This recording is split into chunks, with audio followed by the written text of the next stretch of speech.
Hey there, what's going on everybody? So today I want to talk about this lovely article here from December 7th, talking about what's actually going to be happening in the future of Crossout. So let's get right into it. So first things first, it looks like they're going to have a brand new season here coming out in February, and let's take a look at what they're saying here. So we are now working hard to bring a new faction in Crossout in February. Who are they and what are their goals? Should survivors worry about their safety? Alas, even the scouts prefer to remain silent. They just look to the rising sun, which this could be a hint to a couple of things. I know Mr. G pointed out that this could be a reference to a Asian-specific type of faction, since that tends to be a reference towards those type of countries over there. Or it could also be reference to, I know there's a very popular song from the 60s called The House of the Rising Sun, so I wonder if that could be more of a cowboy-related thing.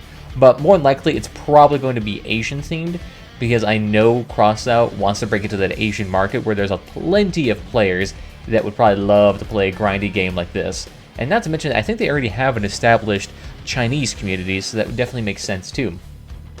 We've yet to learn more about the season in the upcoming year, but now we can say that the emphasis will be on cool new parts for your vehicles, but several unique objects for the range building will be included as well, which is kind of funny. It almost implies it's like, oh, well, this time we're focusing on cool stuff. It's like, what were you doing the past couple of seasons?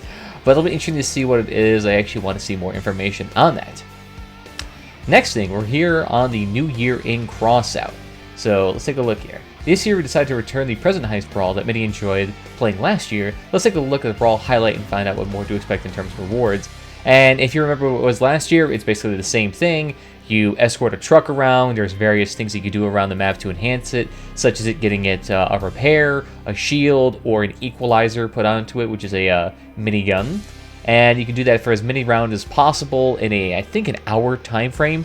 And depending on how fast you do it and how many waves you get a varying amount of rewards. I know they kept expanding it last year, so as long as you get to like level, I don't know, round 30, you should get something, but it's good they have that coming back here.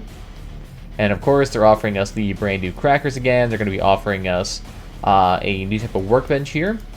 So every day until January 12th, a unique offer will appear on a special workbench during which you can improve a specific part and are guaranteed to receive an already known set of upgrades. So I'm kind of curious if this is actually already similar to the existing upgrade system, except that the rewards or the requirements needed to do this are now going to utilize resources and crackers as opposed to just taking out a straight up extra part. So it'll be interesting to see how that turns out, or if the upgrades are only specific towards, you know, maybe a PvE event or X, Y, or Z. I could see that being the case here, that being more likely that these upgrades are going to be specific towards some things that can only be utilized in some modes, but who knows, who knows. Let's get an example of how this would work. Another event day has begun. You enter the game and notice that today you can upgrade a specific machine gun and get 3 already known bonuses. During the entire duration of the offer, you can upgrade an unlimited number of such machine guns, and all of them will have the same bonuses known in advance.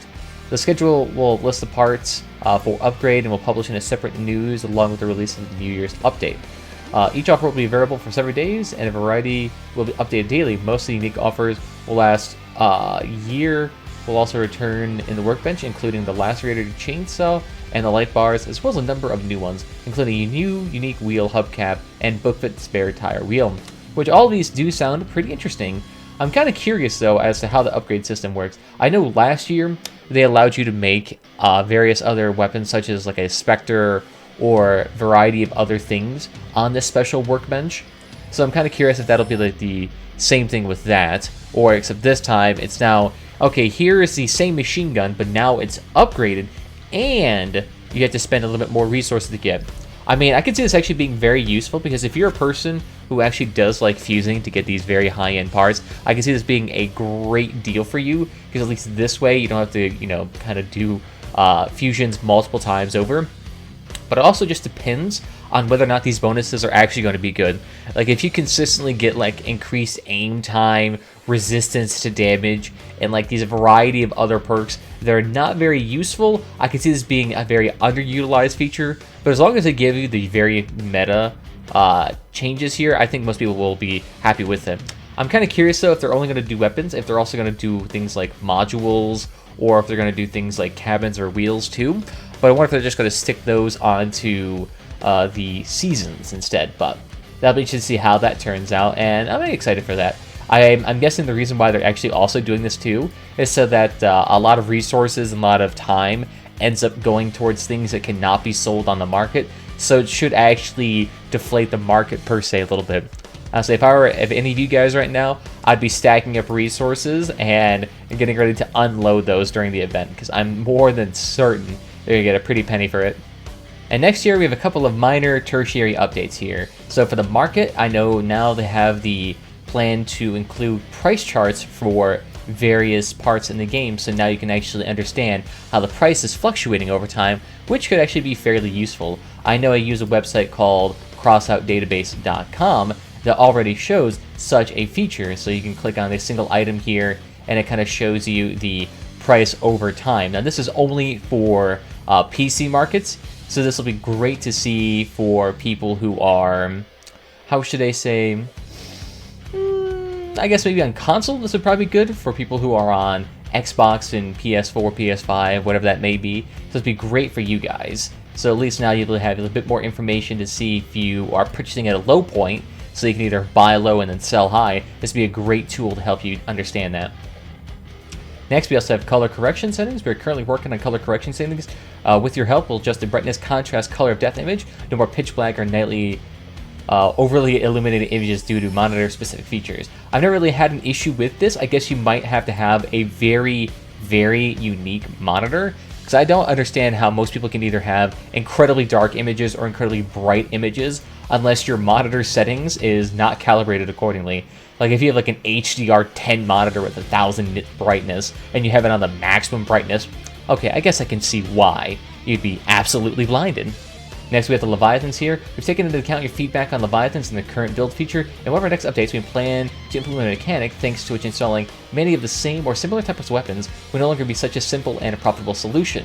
For now, we will not go into details and only note that after installing a certain number of weapons of the same type, all subsequent ones will consume more energy. Now, if you don't know what this is in reference to, there's a lot of Leviathans that either utilize things like multiple cannons that are incredibly difficult to kill and end up often making these giant amalgamations of steel that are ungodly unbeatable. But there's also people who also just make giant drone boats that are full of nothing but cobras, grenadiers, fuses, things like that can be very, very difficult to build or destroy against, especially considering that most vehicles in Leviathan battles tend to be explosive vehicles, so drones tend not to be the most optimal solution.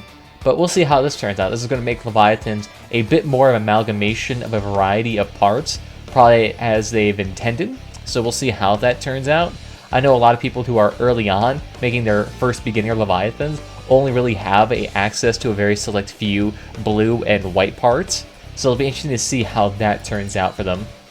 Next, we also have balance changes here. Of course, we never forget about the main questions related to in-game balance, and we plan to gradually continue working on them. Wedges, hovers, and side vehicles, handling of augers, tracks, as well as a number of other topics, which we will talk about in the future when we are ready. That's all for today. So, unfortunately, they're not going to go into any specifics about their balancing changes. All that we know is that they're focusing on wedges, hovers, and side vehicles, and augers and tracks for whatever reason.